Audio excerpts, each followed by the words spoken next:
E aí Eu tô aqui visita. cantando com você, ué. Hã? Tô cantando com você, Ah, ué. poxa, essa música é linda demais, né? Show de bola. Lindo demais, olha. Arrasou. Maravilha, para recepcionar você. O Diego. Ah, eu tô super Ele feliz. falou, Brigadeiro. brigadeiro. Eu sou um brigadeiro. Eu fiz uma live essa semana comendo brigadeiro, falando sobre compulsão alimentar e Ai, que ansiedade, né? delícia. E aí Ah, a galera tá me chamando de brigadeiro agora. Vê se pode um negócio desse. Tem mais respeito pelo liveiro. Que coisa é essa? mais respeito. Eu tava vendo a sua live agora, né? Eu peguei o finalzinho, porque eu tava em aula também. Você falou que tava em aula, depois entrou numa live às 18, agora às 19 comigo. Eu falei, tá na mesma, nós estamos no mesmo ritmo, né? Esse final de semana. Aí eu falei assim, ixi, Maria, mas eu já vou entrar logo nessa live de linguagem corporal e já vou entrar em seguida com ele, o negócio tá feio, viu? Eu estava dando aula para o pessoal de São Paulo, né? A gente está lendo um texto sobre as consciências, sobre boa e má consciência, as consciências do Bert Traz, as ordens também. É um texto muito legal que fala sobre consciência pessoal, coletiva e espiritual. E já emendei com a live que eu fiz lá com a Evelyn de leitura corporal e fisionomia. Já estou emendando com você aqui agora para a gente falar sobre postura sistêmica na advocacia, né? E, gente linda, para quem não conhece, essa Fabiana Quezada, ela é aqui de São Paulo, ela é advogada, consteladora, tem um instituto que faz formação de constelação voltado para a área do direito. Ela atua nessa área há muito tempo, assim, tem muita experiência. É uma professora também daqui. A gente toca, eu ensino lá no instituto dela, eu ensino no meu instituto, a gente toca esse movimento de aprendizado, porque isso é muito rico nesse sentido, né? E é uma pessoa que eu tenho total gratidão e faz parte desse processo nosso de crescimento também. E vai estar falando aqui hoje com a gente sobre um tema muito legal, assim, não só a postura dentro dessa área, mas a postura na vida de uma forma geral é essencial. Essa é a Maratona da Transformação, na nossa 36ª live. A gente tinha programado fazer só 28 lives, já estamos em 36 lives, já, né? Sem previsão de acabar, na realidade. E vamos seguindo o fluxo, eu só agradecendo os depoimentos, as falas, as mensagens das pessoas, as perguntas. Não está tendo tempo de responder para vocês, porque é muita coisa. Somos poucos nesse momento, por conta da pandemia. Então, aqui no Instituto, a gente está trabalhando no home office. Então, mas assim, aos poucos a gente vai respondendo um ou outro e vai estabelecendo conexão de uma forma muito mais linda e maravilhosa. Se você quer assistir essa live novamente de hoje e todas as lives passadas, você vai lá no canal do YouTube do Instituto Luciano Alves, segue a gente, não esquece de trazer o texto. Tá, segue a gente e você pode assistir todas as lives, incluindo essa de hoje, a qualquer momento que você quiser, durante todo dia. Passa lá 24 horas, você não está fazendo nada, vai estar assim 24 horas assistindo as lives que a gente fez. São 36 só com a de hoje, tá? Então você vai ter, já está de saco cheio de Netflix, vai assistir live lá com o Luciano e os convidados para poder aprender e refletir sobre algo legal. Então, assim, é muito bom ter você aqui, tá? Seja bem-vinda, vamos bater um papo aqui legal e vamos seguir no fluxo, tá? Vamos lá, vamos que vamos. Lu, gratidão, Lu, pelo convite. Para quem não sabe, eu também fui aluna do Luciano há 7 anos atrás. Eu acho que foi a minha formação, minha primeira formação de constelação, mas comecei com a PNL, né, isso há 11 anos atrás, depois o coaching e outras formações. E eu sou muito grata, eu sinto aqui nesse momento, assim, meu coração, assim, se expandir, assim, de alegria de estar aqui com você, Lu, né, porque ele sabe o carinho que eu tenho, o respeito e a amizade, e essa troca que a gente tem é muito gostosa mesmo. Então, assim, estou super feliz de estar aqui, fazendo essa live. Um dia ele foi meu professor, e agora nós caminhamos juntos, então isso é muito gratificante, né, ter esse movimento. Aprendi muito com tudo que eu vi na constelação, assim, é uma escola incrível.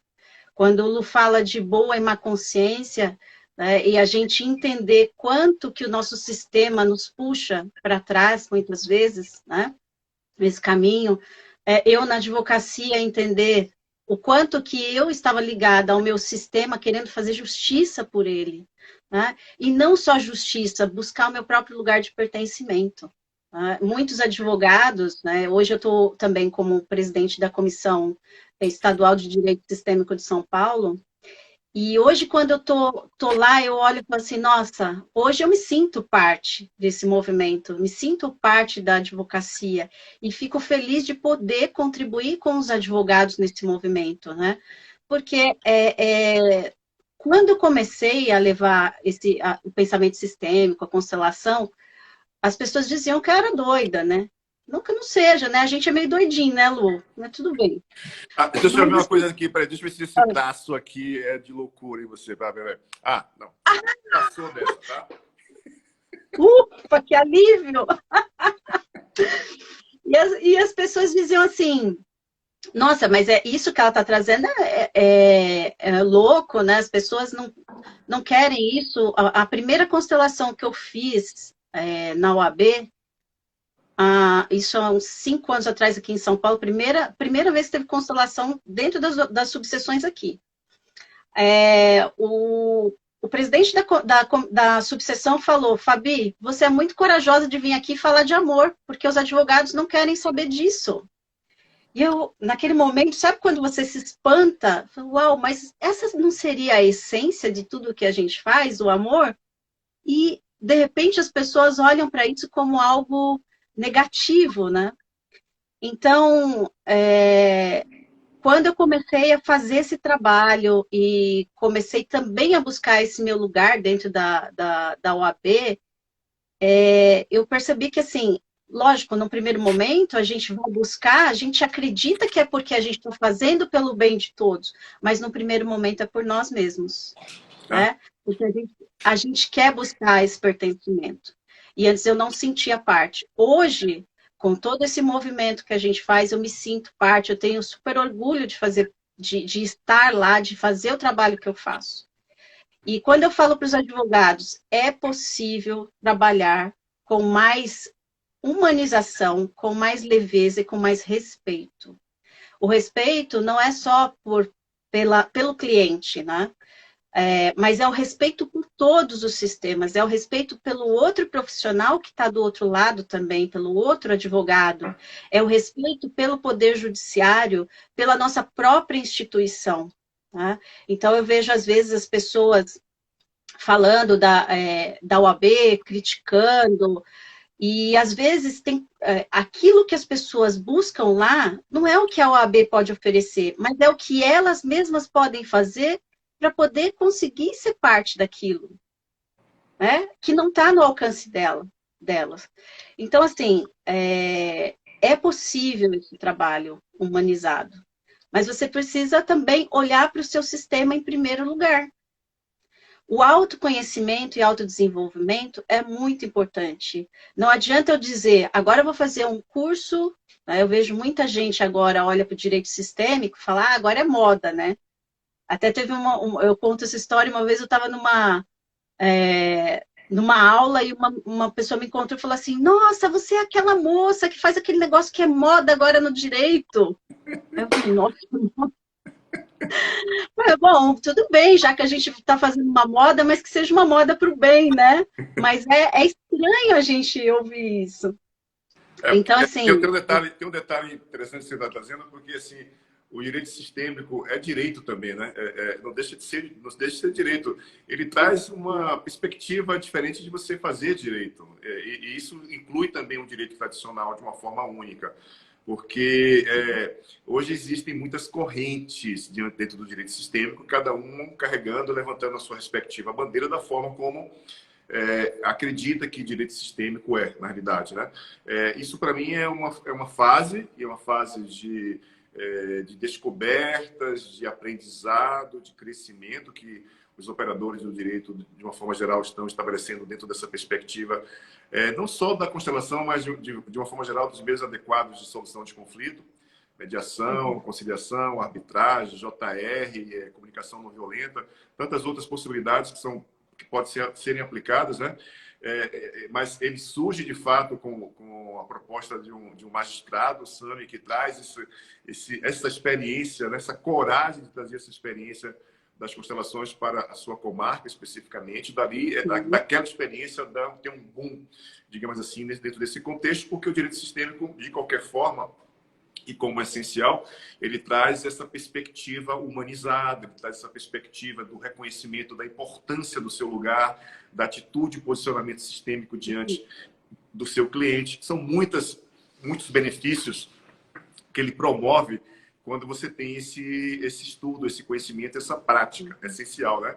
E eu fico me perguntando assim, o quanto que alguns advogados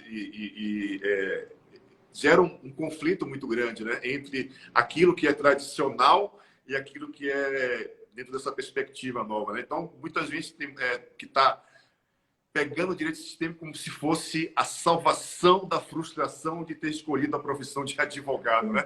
É louco, mas é interessante. É interessante. São movimentos muito interessantes que a gente vê. Tanto quando você fala de direito tradicional e direito sistêmico, é interessante que eu costumo fazer essa dinâmica, sabe? Quando as pessoas olham para um e olham para outro. E é justamente essa perspectiva. Algumas pessoas estão olhando para o direito tradicional e olham que é ruim, é pesado, as pessoas são arrogantes, né? Tem até como as pessoas olham para os advogados, né? Então tem todo um julgamento a respeito do que eles chamam de direito tradicional. E aí vem para o sistêmico, acha que é aquilo tudo lindo, bonitinho, vai consertar o mundo. E não é bem assim. Eu digo que, primeiro, não existe uma separação. Existe uma forma de fazer. O direito, ele é único. Mas os advogados, através do direito sistêmico, eles podem ter uma postura diferente. E, a partir disso, uma abordagem, uma forma de lidar com seus clientes e com os conflitos diferente. Mas que não significa que é melhor ou pior do que o outro. Porque, às vezes, os clientes vão até as pessoas que elas precisam. Da mesma forma como precisam daquele terapeuta, vão atrás do terapeuta que precisa, cada um tem.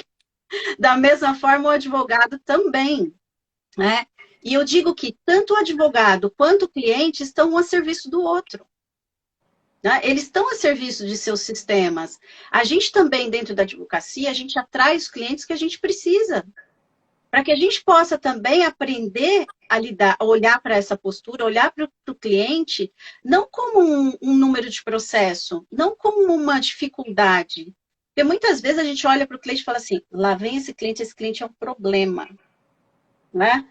Aí, ou então eu olho, o cliente traz uma dificuldade dele, que eu faço, pego o problema do cliente, vou dormir, eu falo, a gente dorme com o problema do cliente, e fala assim, pode deixar que agora eu resolvo tudo para você. Então, às vezes eu também, ou eu pego aquilo como se eu fosse um salvador, ou às vezes eu sou a própria vítima no processo, ou às vezes eu sou o próprio agressor. A gente pode permear nesses papéis tanto quanto cliente como o profissional, né? Então, assim, o advogado, ele passa a olhar para o cliente com uma empatia sistêmica. Então, o cliente não está trazendo só uma questão, ele está vindo com todo o sistema dele para dentro do escritório. Então, assim, o cliente me traz uma dificuldade em relação a guarda, ou divórcio, ou qualquer outra questão, ou uma dissolução de sociedade civil, ou um problema, por exemplo, peguei esses dias uma questão de um fiador. Tudo isso tem questões sistêmicas envolvidas. Trata-se só daquela dificuldade? Não. Trata-se daquilo que o cliente está trazendo junto com o sistema dele. Quais são as pessoas envolvidas? Não é só o cliente, é a outra parte, são suas famílias, o próprio Poder Judiciário, o Ministério Público, os funcionários que estão no fórum. Isso é muito maior do que a gente imagina. Não é pequeno, a gente tem a mania de olhar só para as partes. E o advogado também está aqui desse lado, com todo o seu sistema, com todas as suas crenças, com as suas lealdades invisíveis. E ele está ali de frente para um cliente que muitas vezes está trazendo uma questão semelhante à dele. Como lidar com isso? Se eu não tenho conhecimento, se eu não sei realmente, se eu só olho para as leis e eu também estou emaranhado com a questão do cliente, eu vou fazer não pelo cliente, mas por mim mesmo. É. E aí vem os emaranhados, as dificuldades. As E o diversas, cliente, ao invés as diversas frustrações vividas nessa área, elas são frustrações, na realidade, com o seu próprio sistema. Isso é a psicologia chama isso de projeção, né? Eu vou projetar em uma determinada relação um aspecto daquilo que eu não consigo compreender e integrar no meu próprio sistema, e que alguém vai estar a serviço do meu sistema para estabelecer um movimento de talvez eu me lembrar e tomar consciência de que aquela parte é uma parte da minha própria história e que eu levo para a minha casa e vou dormir com aquele problema e vou acordar com aquele problema, não vou nem dormir com aquele problema, eu vou ficar com insônia com aquele problema e vou estabelecer um processo de levar comigo algo que está apenas me lembrando da minha própria história. Eu amo essa história de direito sistêmico, do pensamento sistêmico, porque ele nos coloca diante de uma atitude de posicionamento interno, ou seja, nos tornamos facilitadores e conhecedores da nossa própria história. Consequentemente, vamos gerar um movimento de facilitar outros processos, né? E outra coisa muito linda é que ele traz a consciência de que você é uma parte de tudo isso e que você não está separado de nada disso. Que todas essas partes, a gente só, Ministério Público, Judiciário, Defesa, Acusação, Psicologia, Assistência Social, tudo faz parte de uma grande, né, uma grande história. E as maiores histórias são justamente as histórias de cada um, que dentro de um determinado contexto como esse vão estabelecer um processo diverso, né? E isso é muito lindo porque são vários sistemas em conflito. Na verdade, são vários sistemas conflitando ali dentro de uma ação qualquer e que estão, de alguma forma, tentando puxar para o seu próprio sistema inconscientemente, através do outro, né?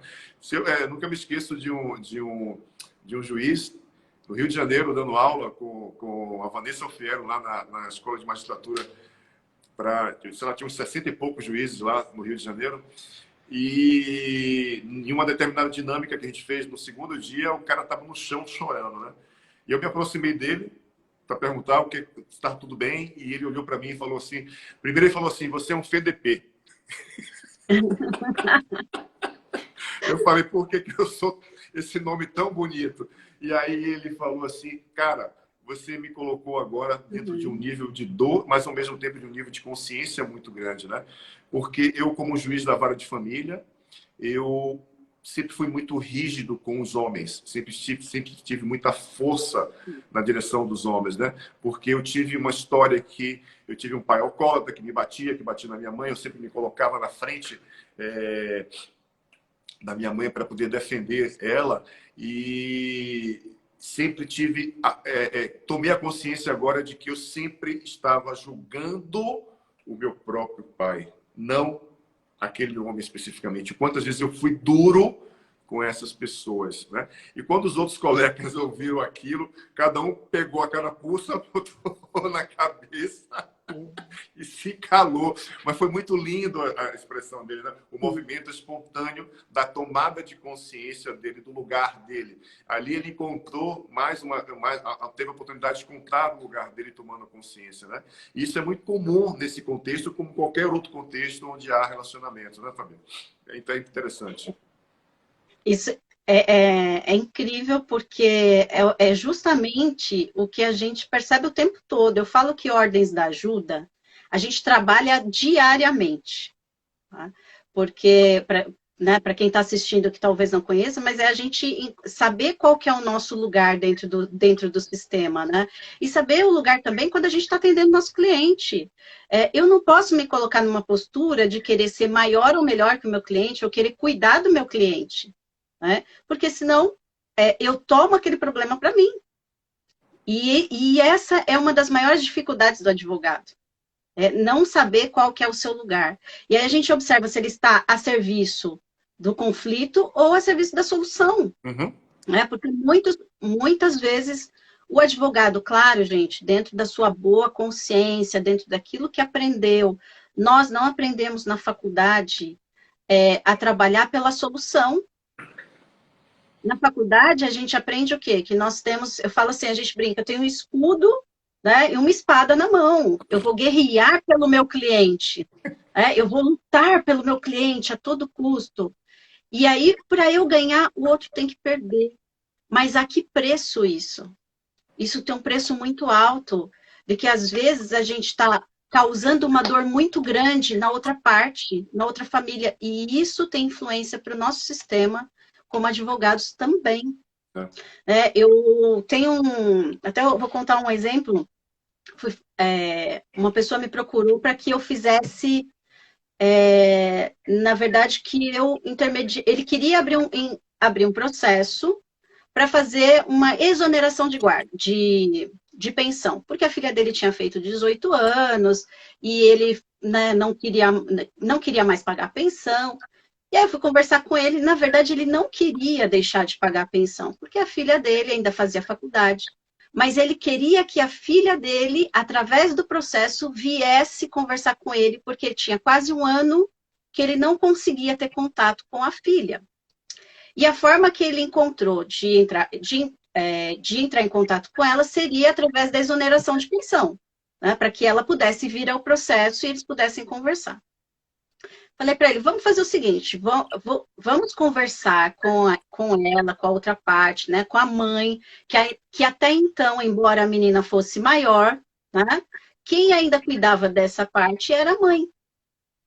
Então, conversei com a mãe, conversei com a filha, e aí eles resolveram marcar um encontro. Então, marcamos um encontro, conversamos, eu fiz um atendimento, inclusive, com a filha, conversamos a respeito, eles ficaram bem, marcaram depois de se encontrar, né? Eu também, a salvadora, né? Lógico, né? Ok. Aí, marcaram de se encontrar, eles tinham se ajustado. Até que a mãe não se sentiu confortável, contratou uma advogada que era amiga pessoal deles, porque eles tinham casado muito jovens, uma amiga pessoal dos dois, que virou advogada dela, e ela me ligou e falou assim, doutora, não converse mais com a minha cliente. Agora o papo é só comigo. Não tem mais conversa. Vou entrar com ação para rever pensão. Gente, o que acontece, né? Ou seja, aquilo que aparentemente a gente tinha ajustado, a advogada criou todo aquele conflito. Eu falei, ok.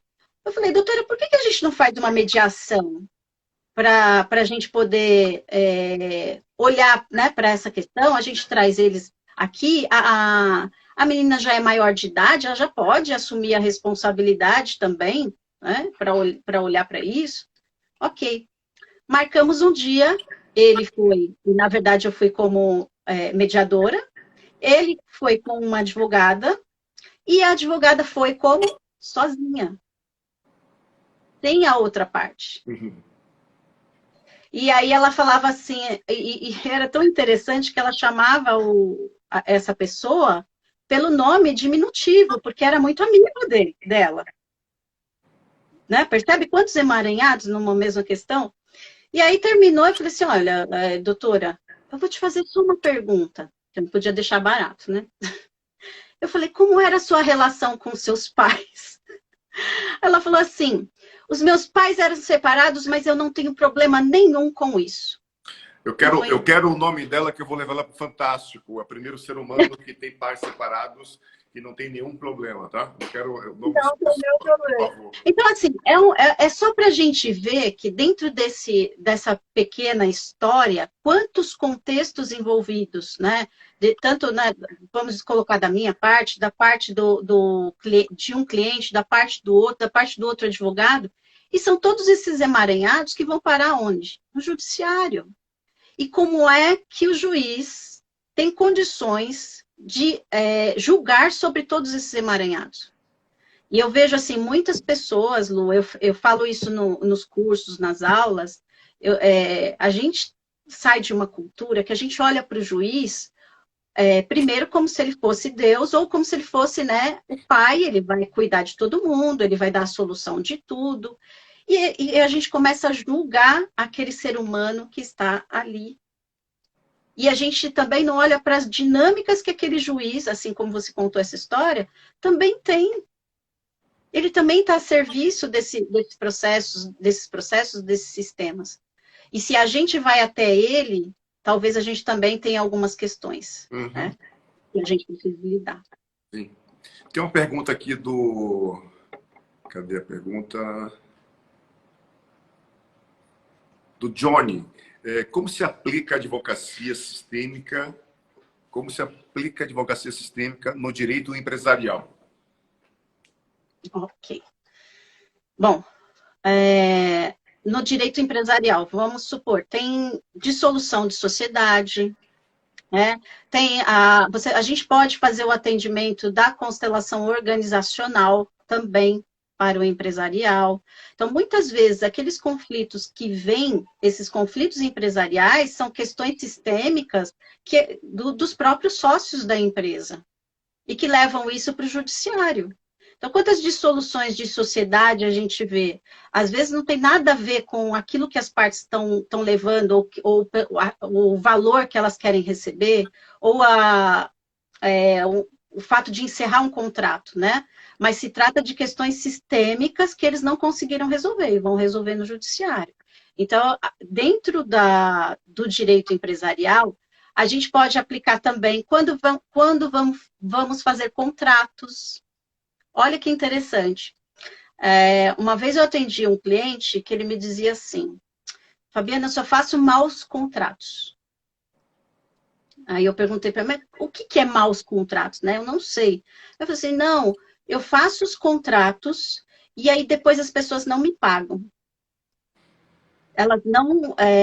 Elas não cumprem o contrato, né? Então, a gente, né, num atendimento, eu perguntei para ele, como é que você se sentiu a última vez que você assinou um contrato como esse? As pessoas não têm consciência de que a gente sente isso no corpo. Ele falou assim, eu falei, imagina que isso está acontecendo nesse momento, que você está assinando esse contrato agora. E ele falou assim, olha, eu olho para essa pessoa e eu já desconfio dela. E eu falei, mesmo assim você assina o contrato? Mesmo assim eu assino o contrato. E de quem você desconfia? Ele falou assim, eu desconfio do meu pai. E aí ele trouxe toda a dinâmica do pai, né, as dificuldades que ele teve, o pai foi embora, e aí ele tinha um processo de realmente não confiar, mas ao mesmo tempo ele aceitava esse tipo de contrato, mas ele levava isso para o judiciário, né? Então, tem muitas dinâmicas, né? Depende do caso a caso e especificamente o que ele está perguntando, o que ele gostaria de saber em relação a isso. Né? Diga-se de passagem, o direito sistêmico pode ser aplicado em qualquer área do direito, porque quando a gente fala dessa forma, está dizendo que o advogado que atua, o operador de direito que atua dentro dessa área, ele está carregando, na realidade, uma atitude, um posicionamento sistêmico, uma perspectiva sistêmica para atuar dentro de qualquer área específica dentro do direito. Então, não tem essa história. Pode ser criminal, família, empresarial, não importa. Muito mais você ter esse conhecimento específico dessa área específica e utilizar desse conhecimento sistêmico para aplicar em determinada área do direito o que for interessante e importante já fazer. Né? Tem outra pergunta da psicóloga cadê Garosimatinha? Tem os nomes no Face, é muito interessante. Já ouvi falar que muitas pessoas que se divorciaram estão casando novamente. É uma pergunta dela, né? Eu atendo pessoas e gostaria de saber da visão de vocês. Às vezes alguém me procura convicto de que deseja se separar de verdade, né? Botou entre aspas, convicto que deseja se separar de verdade. Vai, Fabinho, manda bala aí, vai. Elô, a gente vê isso o tempo todo, você trabalha também com os atendimentos aí. Você fala muito isso, que grande parte das pessoas que vão se separar, elas não querem se separar. Você já falou isso, que muitas pessoas se divorciam se gostando. Continua se amando. Mas não continuam se amando, mas elas não conseguem lidar com as situações, não conseguem lidar com aqueles problemas. Fazem, como você falou, a projeção daquilo que acredita que é bom para ela na outra pessoa, como se ela tivesse que suprir aquela necessidade. E o relacionamento, na verdade, ele não está ali para suprir a necessidade, aquilo que falta no outro. Mas, lógico, inconscientemente, nós vamos buscar no outro aquilo que está faltando para o nosso sistema, ou a serviço de algo. Então, as pessoas muitas vezes falam que querem se separar, mas no fundo não é isso. Elas não conseguem lidar com as situações, elas não conseguem conversar com outra pessoa. Chegou num ponto em que a comunicação entre eles não acontece mais, em que o desequilíbrio entre o dar e tomar é muito grande. A gente sabe disso, que às vezes, num relacionamento, tem um que dá demais e o outro que não consegue acompanhar o ritmo, né? Não consegue dar na mesma... dar um pouco mais e aí subindo nesse equilíbrio. Então, chega uma hora que fica insuportável. A gente percebe que aí na relação fica um dizendo, olha, eu fiz tudo por essa pessoa e ela não fez nada por mim. Então, a gente percebe também essa boa e má consciência dentro dos divórcios, das relações, né? Não só a nível familiar, mas a nível de empresa também, sócios, né? Essas leis são estabelecidas de uma forma geral em qualquer lugar onde haja relacionamento. Porque geralmente estamos fora do nosso lugar. A gente está falando, na realidade, de conflitos que antecedem a um fato. O pensamento sistêmico, ele olha antes, essencialmente, daquilo que é o fato. Por quê? Porque tão importante quanto o fato é aquilo que motivou você a atrair aquela experiência para você. E como a gente geralmente está fora do nosso lugar, a gente não consegue reconhecer o nosso lugar, vamos, diante de uma outra relação, estabelecer a lembrança disso, porque o outro sempre vai estar nos lembrando de algo importante que precisamos integrar, que projetamos, que desejamos, que criamos expectativas, que cobramos do outro, onde o outro não tem capacidade de dar aquilo que só o seu próprio sistema pode estabelecer como uma nutrição diante disso. Por isso que, muitas vezes, quando os casais passam por processos profundos de autodesenvolvimento pessoal, a partir da prática das constelações, por exemplo, muitos deles, sim, retomam a relação, né? Outros tomam a consciência de que chegou a hora, de fato, de seguir. Aí sai dentro de uma perspectiva do que chama de uma boa separação, né? Tem uma outra perspectiva, e assim acontece também dentro das empresas com sociedades ou fusões, que a gente vai estabelecendo como informação. Então, é muito lindo essa prática, porque te coloca diante de qualquer contexto que tenha relacionamento, onde haja conflito por motivos diversos, essa conduta sistêmica, essa visão sistêmica, essa perspectiva sistêmica do reconhecimento de que todos estamos no mesmo barco, de que você vai atrair o cliente que é essencial para você, para que você possa aprender algo, crescer junto, né? Não no intuito de salvar o cliente, não no intuito de salvar o caso do cliente, muito mais no sentido de perceber qual é o seu lugar como operador de direito e estabelecer um bom relacionamento com o seu cliente, com todo o sistema de uma forma geral. Porque eu, se fosse advogado, sinceramente, eu só queria trabalhar com causas consensuais, nada de litigar, tô fora. Vamos resolver o babado aqui no escritório. Depois que a gente resolver, a gente assina esse babado, vai no juizado, homologa o processo e tchau. Todo mundo ganha, todo mundo fica feliz, com saúde, né? Porque eu tenho vários amigos advogados e sei o quanto, muitas vezes, um processo não flui ou não toma uma perspectiva diferente, não pelo cliente, mas pela cabeça do advogado. É interessante isso, mas faz parte. Exatamente. Exatamente isso. Não flui por causa do profissional, que não quer. Você falou uma coisa interessante a respeito da boa separação, né? O que a gente observa, principalmente quando vai para o judiciário, é que os filhos são os que mais sofrem nessa relação. Porque os casais, como eles não conseguem se entender, os filhos estão no meio daquela relação dos pais. Como eu participei dos projetos aqui de São Paulo no tribunal, então quando a gente fazia as constelações de processos, a gente percebia muito isso, que os filhos, eles não são vistos pelo advogado, não são vistos pelos pais. Os filhos estão ali no meio do processo, querendo unir os pais, querendo cuidar dos pais, também não estão no lugar e não são vistos. Eu acho que, assim, quando a gente fala de um bom divórcio, que você falou, é justamente os pais tomarem consciência também, e eu acho que isso é função do advogado, trazer essa consciência também, de que aquele filho, ele só existe porque foi aquele pai, porque foi aquela mãe, não existiam outros melhores, né? Senão aquela criança não existiria. Eu até brinco, eu falo assim, vai lá e pega a sua metade e vai embora. Não tem como a gente dividir um filho no meio, né? Não tem. Embora os filhos fiquem divididos, é assim que eles se sentem, divididos, fragmentados, e vão para a vida sentindo que falta uma parte deles, porque um dos pais exclui o outro.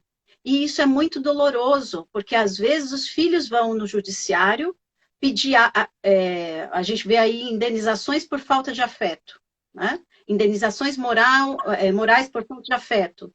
E aí você imagina que o filho está ali no judiciário pedindo para o pai, para ser visto, para ser amado, para ser reconhecido. Não se trata do valor em termos de dinheiro, né? Eu lembro um tempo atrás, eu vi uma decisão, o juiz deu um valor, condenou o pai a pagar 50 mil de indenização para o filho. O que isso vai resolver na vida deles? Nada, vai trazer mais conflito. Imagina, esse pai, ele tem um vício, é alcoólatra, não consegue trabalhar, tem dificuldades financeiras, ele ainda está submetido aos próprios pais dele, ele também não está disponível para ser pai, e esse filho, em contrapartida, vai ter uma ação de execução e vai ficar cobrando o pai, vai ficar exigindo do pai aquilo que o pai também não pode dar. Então, é muito... Quando a gente toma essa consciência de que nos trata de um processo, mas se trata de todo o contexto, de todos esses sistemas, dá até assim, né, eu acho muito bonito. Essa que é a realidade. Eu falo assim, olha só, o que no fundo essa pessoa está buscando não é o valor, o dinheiro, ela está buscando amor. E talvez o outro não tenha para dar. E talvez o que ela possa fazer é aceitar que ele é do jeito que é. Para que ele também possa seguir em direção à vida, para que ele cresça também. Isso que você acabou de falar é super importante, porque isso remete, de fato, a um posicionamento de atitude sistêmica de reconhecimento por parte do operador do direito ou de qualquer área do respeito ao destino daquela pessoa, né? Compreender por essa perspectiva traz um alívio, uma sensação de paz para todos, principalmente para quem é o operador do direito. Na porta de entrada de um conflito, de um processo, é através do advogado, por exemplo, né? Então, se esse advogado estabelece esse movimento de ter ancorado nele essa consciência, puta merda, sabe, de fato algo que estabelece uma sensação de tirar uma carga muito grande, de tirar um peso muito grande, porque a gente, como você falou, a gente não está cobrando efetivamente um valor específico, a gente está cobrando algo, respectivamente, o respectivo pai ou mãe do parceiro, né, na relação. E como aquilo ainda é muito forte dentro daquele sistema, quando há uma ruptura essencial, a dor maior é de ter perdido a referência de pai ou mãe do que a própria separação. Por isso que a gente vai queixar-se de algo, né? A gente vai buscar reparação por algo. através daquele homem ou daquela mulher que está a serviço do sistema dele ou do sistema dela. E é muito louco, porque quando um homem ou mulher se separam especificamente, existe uma característica muito comum que os filhos carregarem a culpa por aqueles pais se separarem, que eles se sentem culpados muitas vezes daquele princípio da separação, né? E quando a gente fala numa boa separação, a gente está falando do lugar do adulto, a gente está falando do adulto que compreende e respeita todo o tempo de convivência que houve, né?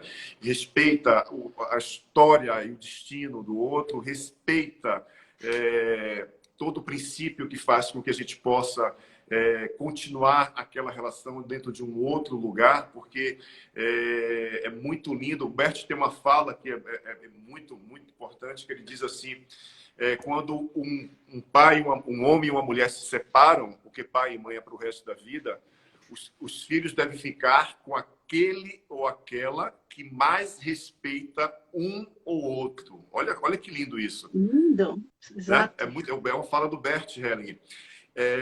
Ele traz essa consciência muito, muito forte, muito presente, porque por que ele diz isso? Porque é uma questão de reconhecimento de que aquele filho, quando a gente diz assim, eu odeio aquele homem, né? Eu odeio aquela mulher, eu odeio, ele me maltratou muito, mas eu amo meu filho. Eu falo para essa pessoa, você está mentindo para você mesma, porque quando você diz, eu odeio aquele homem, ou você diz, eu odeio aquela mulher, você está olhando para o seu filho e está dizendo assim, ó, metade de você eu odeio também, né? Então, é todo um movimento de emaranhamento profundo que a gente percebe nesses aspectos conflitantes, que a gente está, na realidade, falando de seres humanos, de que se relacionam, que têm histórias e que muitas vezes, na maioria das vezes, estão fora do lugar, que não conseguem compreender essencialmente aquilo que é importante dentro de uma relação, né? E vai gerando um movimento de simplesmente brincar. É a criança, todo mundo na consciência pessoal, né? Aí vem a consciência coletiva e vamos buscar um aqui para poder dar uma porrada de um lado, busca outro para dar uma porrada do outro lado. É muita história, muita loucura. Mas eu sempre fico assim, eu sempre fico muito motivado, porque ver dois seres humanos estabelecerem o seu lugar e assim poder decidirem o melhor desse lugar, isso seria o ideal para todo o processo de construção. Até porque, muitas vezes, quando eu tenho alguém que julga por mim ou me defende, eu sempre vou estar no lugar da criança. Eu não vou ter autonomia de tomar as minhas próprias decisões e poder escolher por mim próprio, né? Então, há um dia que talvez a gente consiga, a humanidade consiga chegar a esse estado de consciência e que a gente possa ter uma justiça mais saudável, mais humanizada de uma forma geral, né, Fabi? Muito feliz com isso. Você falou uma coisa também em relação ao destino, né, Lu?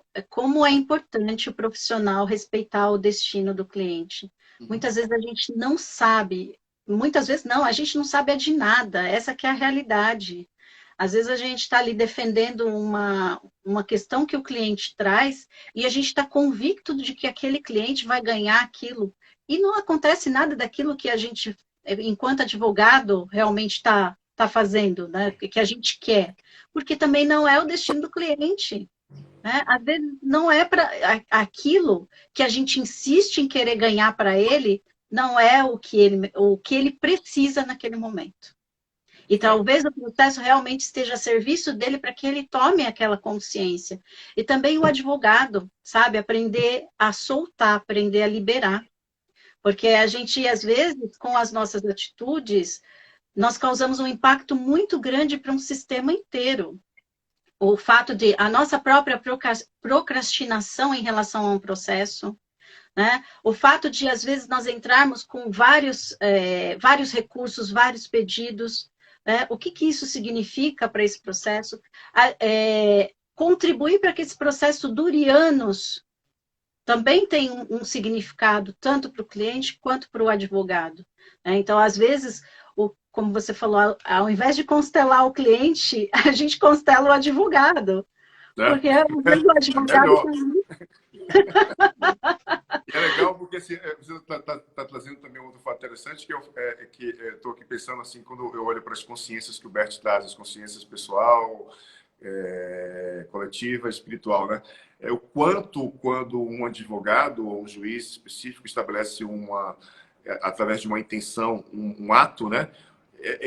Pode ter certeza, gente linda, que aquele movimento vai gerar uma consequência, uma reação. Que reação é essa, muitas vezes?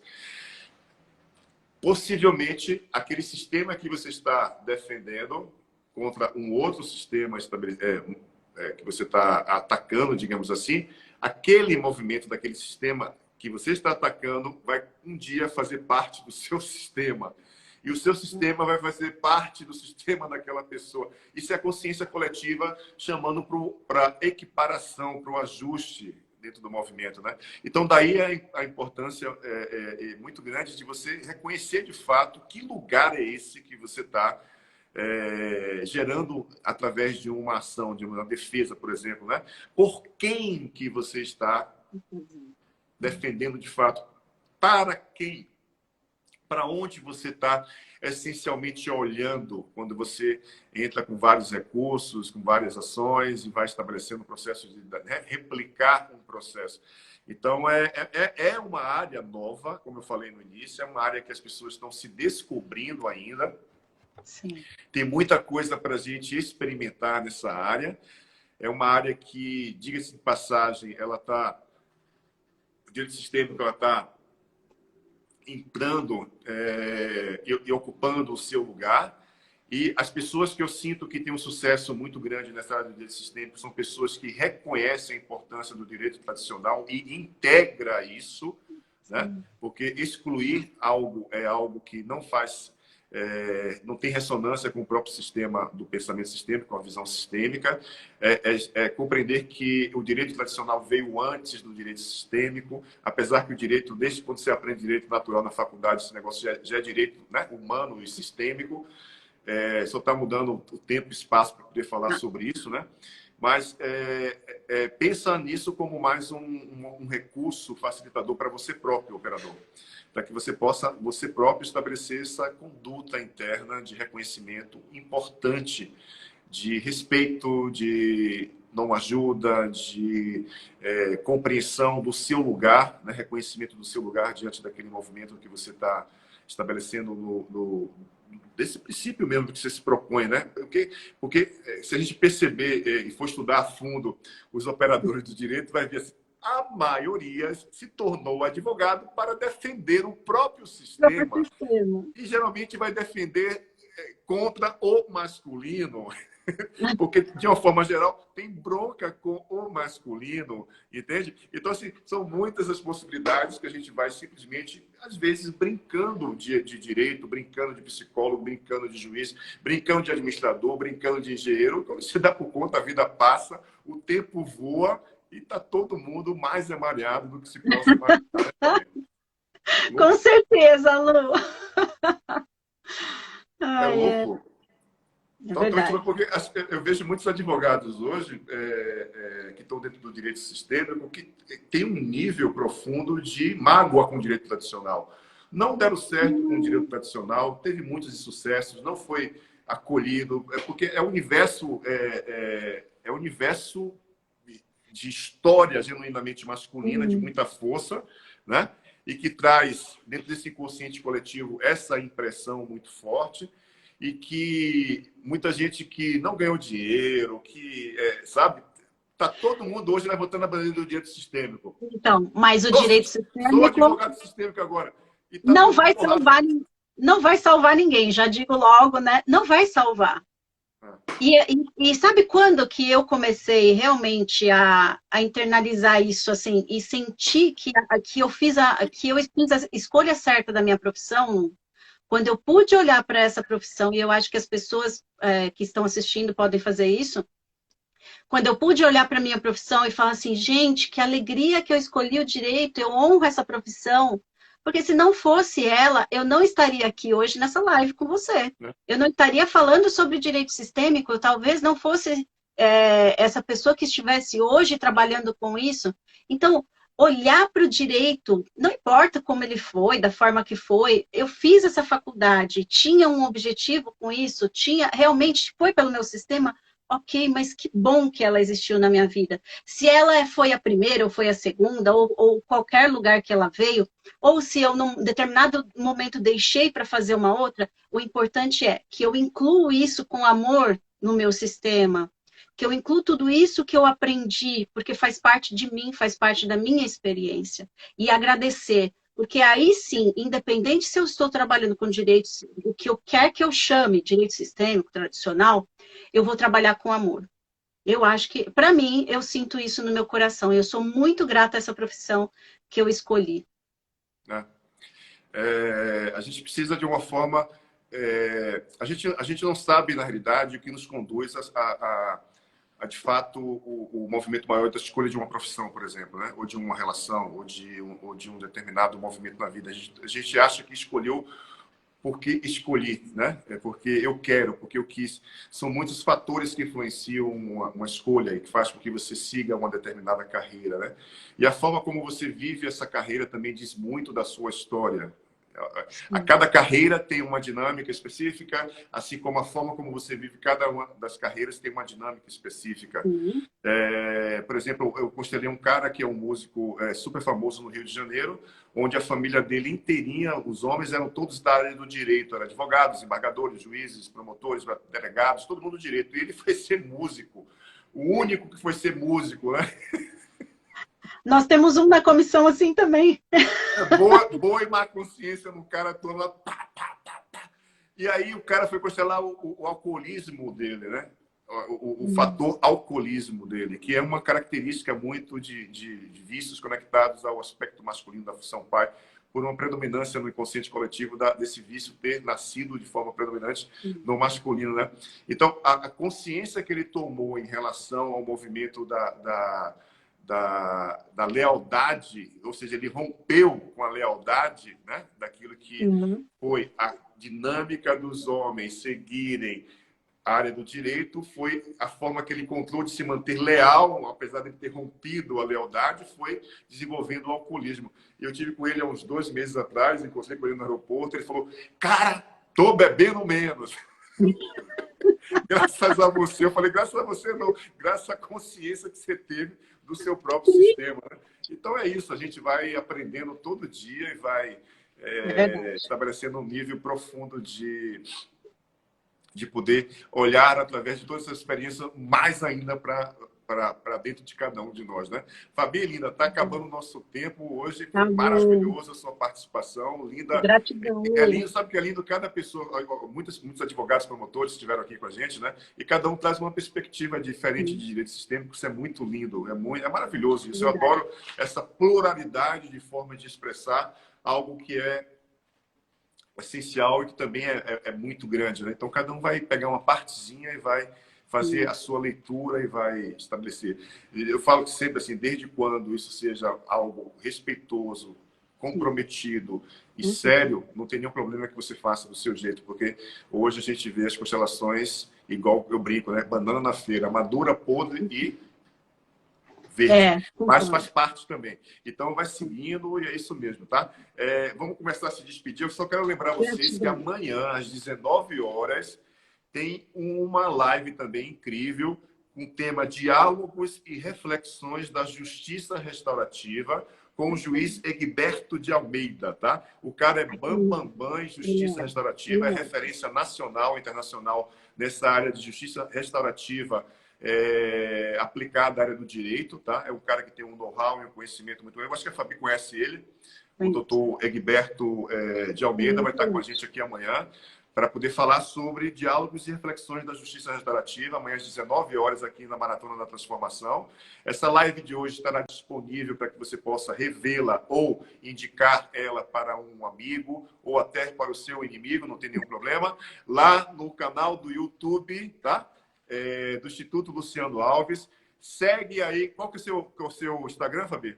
SB Direito Sistêmico ou Fabiana.Quezada. Pronto, a Fabi tem 2, ela tem tempo para poder cuidar de 2 Instagrams. E ainda tem só fazer um merchan rapidinho.